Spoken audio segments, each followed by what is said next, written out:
오늘 아침 묵상할 하나님의 말씀은 여호수아 21장 20절에서 45절까지 말씀입니다. 하나님은 레위 지파들에게도 땅을 주십니다.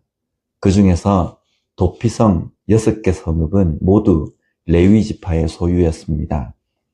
납달리 지파의 땅에 게데스, 에브라임 지파의 땅에 세겜, 유다 지파의 땅에 기럇 아르바, 즉 헤브론입니다.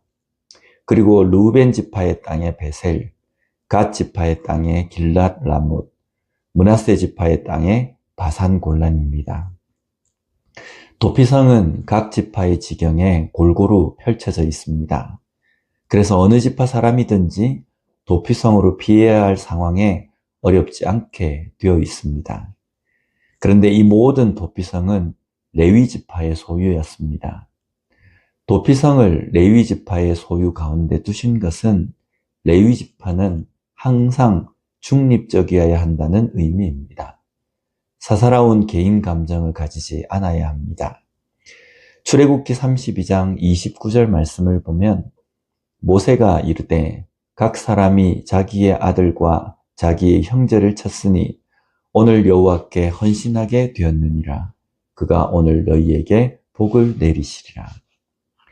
이스라엘 백성들이 시내 광야에서 금송아지를 만든 사건으로 인해 하나님은 이스라엘을 심판하십니다. 이 심판에 레위 지파가 헌신합니다. 여기에 헌신은 말레라는 단어입니다. 가득 채우다, 만족시키다 라는 뜻입니다. 레위 지파가 헌신했다는 것은 뭔가를 가득 채우고 그 채움이 만족시켰다라는 의미입니다. 하나님의 심판에 사용이 되어서 그들이 한 헌신이 하나님의 심판에 온전하게 만족되어졌다라는 의미입니다. 사사로운 감정에 사로잡히지 않았습니다. 오직 하나님 편에서 하나님의 일을 행한 것입니다. 이것을 우리는 또한 하나님의 공의라고 말합니다. 우리가 하나님의 일을 함에 있어서 어떤 모습인지를 돌아보아야 합니다. 때로는 사사로운 감정으로 인해서 한쪽으로 치우치지는 않습니까? 개인의 감정을 앞세워서 하나님의 공의를 보지 못할 때는 없습니까? 하나님의 일을 한다는 것은 하나님의 뜻대로 보고 생각하고 판단하는 것입니다. 각자의 직분에서, 사역에서, 교회를 위해서 하나님의 일을 행함에 있어서 개인의 감정을 내세우지 않고 하나님의 뜻대로 보고 생각하고 판단할 수 있는 우리가 되었으면 좋겠습니다.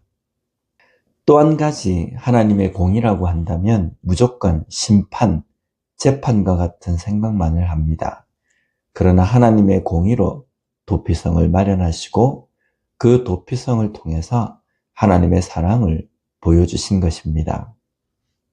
오늘 우리의 삶에서도 하나님의 공의로 어떻게 하나님의 사랑을 드러내고 보여줄 수 있는지를 돌아보는 우리가 되었으면 좋겠습니다. 레위 지파에게 돌아간 기업은 모두가 48개의 성읍과 각 성읍 주위의 목초지였습니다. 목초지는 양이나 소가 뜯어먹을 수 있는 풀이 있는 곳입니다. 하나님의 일을 하는 레위인들이 이렇게 많은 성읍이, 이렇게 좋은 목초지가 필요 있나? 너무 풍요로운 것이 아닌가? 하고 말하는 사람이 있을 겁니다. 하나님의 일을 하는 사람이라면, 하나님의 일을 한다면 풍요로우면 안 된다는 생각을 은연중에 하고 있는 사람들이 있다는 겁니다. 풍요로우면 안 되는 것이 아닙니다. 풍요로움이 우선순위가 되는 삶이 되어서는 안 된다는 겁니다. 그리고 이것은 하나님의 일을 하는 사람에게만 국한되는 것이 아닙니다. 모든 그리스도인들이 그러해야 합니다. 물질의 풍요가 우선순위가 되어서는 안 됩니다. 하나님의 일을 함에 있어서도 적당한 물질은 반드시 필요합니다. 교회 건물이 너무 화려하면 안 되고, 너무 커서도 안 되고, 선교사가 너무 좋은 집에 살면 안 된다는 생각을 가진 사람들이 있습니다. 그러면서 자신들은 화려한 집을 꿈꾸고 풍요를 갈망합니다. 우리 모두는 하나님의 일을 하는 사람들입니다. 그러기에 물질이 우선순위가 되는 삶을 살아서는 안 된다는 겁니다.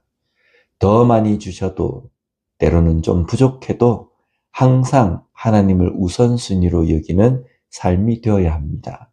그런 삶을 사는 하나님의 일을 하는 우리 모두가 되었으면 좋겠습니다. 마지막으로 이스라엘의 땅 분배는 모두 하나님께서 약속하신 대로 되었습니다. 오늘 본문 43절을 보면 여호와께서 이스라엘의 조상들에게 맹세하사 주리라 하신 온 땅을 이와 같이 이스라엘에게 다 주셨으므로 그들이 그것을 차지하여 거기에 거주하였으니, 하나님이 맹세하사 주리라 하신 온 땅입니다. 오늘 우리의 삶에서 하나님께서 주리라고 맹세하신 것은 무엇입니까? 그것을 볼 수 있는 우리가 되었으면 좋겠습니다. 이것을 보지 못하면 불안합니다. 조급해질 수 있습니다. 보고 그것을 믿고 붙들고 오직 하나님의 일에만 순종하는 삶이 되어야 하는 겁니다. 그럴 때 우리의 삶에 하나님의 약속이 이루어짐을 볼 수 있을 것입니다. 오늘도 그 약속을 믿고 보이지는 않지만 순종하며 믿으며 걸어가는 우리가 되었으면 좋겠습니다. 기도하겠습니다. 하나님 아버지 감사합니다. 오늘 말씀을 통해서 하나님의 일을 하는 우리가 물질을 어떻게 바라봐야 하는지를 깨닫게 해주시니 감사합니다. 더 많이 주셔도 교만하지 않고 하나님을 잊지 않고 하나님의 약속을 붙들며 걸어갈 수 있는 우리가 되게 하여 주시고, 비록 적다 할지라도 불평하지 않고 오직 하나님을 우선순위로 생각하며 감사하며 걸어갈 수 있는 우리가 되게 하여 주시옵소서. 또한 하나님의 일을 하는 자에게 약속하여 주신 그 약속을 온전히 보고 깨닫고 불안해하지도 마음속에 걱정하지도 않고 오직 믿으며 그 약속을 붙들고 나에게 주어진 그 하나님의 일을 최선을 다하며 충성할 수 있는 우리의 삶이 될 수 있게 주님 붙들어 주시옵소서. 예수님 이름으로 기도드립니다. 아멘.